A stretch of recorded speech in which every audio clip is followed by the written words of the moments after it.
High বন্ধুরা, আশা করি আপনারা খুব ভালো আছেন। আমিও খুব ভালো আছি। আবার একটা নতুন রেসিপি নিয়ে চলে এসেছি। আজকের আমি বানাবো আমের আচার। ভিডিওটা পুরো দেখবেন। এখানে আমি 1 কেজি আম নিয়েছি।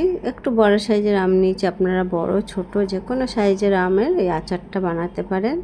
আর এই আচারটা বানিয়ে কিন্তু এইভাবে কোনো একটা কাঁচের জারে রেখে দেবেন। খাওয়ার পাতে কিন্তু রোজ একটু করে কিন্তু খেতে কিন্তু ভালোই লাগে। আর রোজ রোজ আচারের ঝামেলা মানে চাটনি করার ঝামেলার থেকে এইভাবে বানিয়ে রেখে দেবেন। খাওয়ার পাতে কিন্তু 1 চামচ করে খেতে কিন্তু দারুণ হয়। আমগুলো খুব ভালোভাবে খোসা ছাড়িয়ে একটু কেটে নিয়েছি। দেখুন টুকরো টুকরো করে একটু বড় বড় সাইজের করে নিয়েছি। আমগুলোকে কেটে বড় বড় সাইজের পিস করে কেটে নিয়েছি।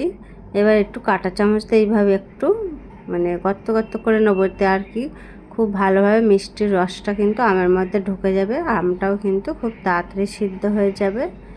এই একইভাবেই আমি সব আমগুলোকে করে নেব। আর এই এখন তো আমের সিজন, আম প্রচুর পাওয়া যাচ্ছে। এইভাবে বানিয়ে আপনারা রেখে দিন। যারা কিন্তু মিষ্টি পছন্দ করেন তারা কিন্তু এইভাবে বানিয়ে রেখে দিলে খাওয়ার একটা কিন্তু মজাই আলাদা। সব আমগুলো খুব ভালোভাবে ধুয়ে নিয়েছি। দেখুন আম থেকে একটা কষ বেরিয়েছে। ভালোভাবে ধুয়ে নিয়েছি। এবার ঝুড়িতে রেখে দেবো কিছুক্ষণের জন্য। আর এদিকে একটা প্যান বসিয়ে দিচ্ছি, দিয়ে মশলাটা আমি ভেজে নেব। এখানে আমি 1 চামচ মতো 5 ফোড়ন দিচ্ছি আর 2টো শুকনো লঙ্কা। এটা একটু শুকনো খোলাতে ভেজে নিতে হবে হালকা করে, একেবারে হালকা করে ভাজতে হবে। মশলাটা পুড়ে গেলে কিন্তু আমের আচারের গন্ধটা কিন্তু ফ্লেভারটা কিন্তু ভালো আসবে না। দেখুন ভাজা হয়ে গেছে, মশলাটা তুলে নিয়েছি। এবার এটা ঠান্ডা করে গুঁড়ো করে নেব। আর এদিকে 1 চামচ মতন সর্ষের তেল দিয়ে দিচ্ছি প্যানে, দিয়ে আমগুলো একটু কড়াতে তেলের ওপর নেড়ে ছেড়ে নিতে হবে।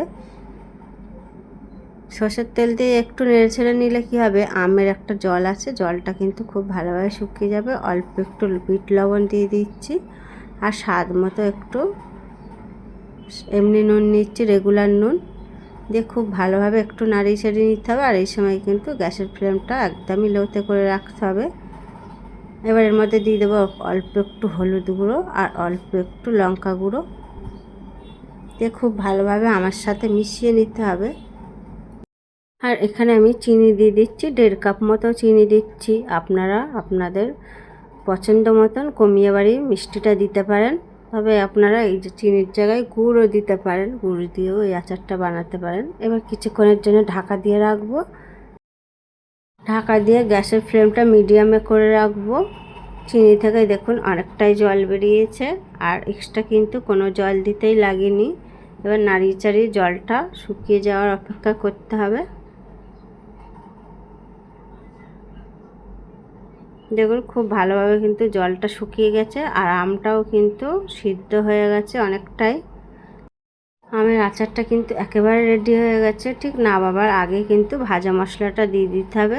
ভাজা মশলাটা দিয়ে একটু নাড়িয়ে চাড়িয়ে আর একটু কড়াতে নাড়িয়ে নিতে হবে, এতে মশলাটা খুব ভালোভাবে ঢুকে যাবে। আর দেখুন আমটা কিন্তু খুব ভালোভাবেই গলে গেছে। আচারটা কিন্তু একেবারে রেডি হয়ে গেছে।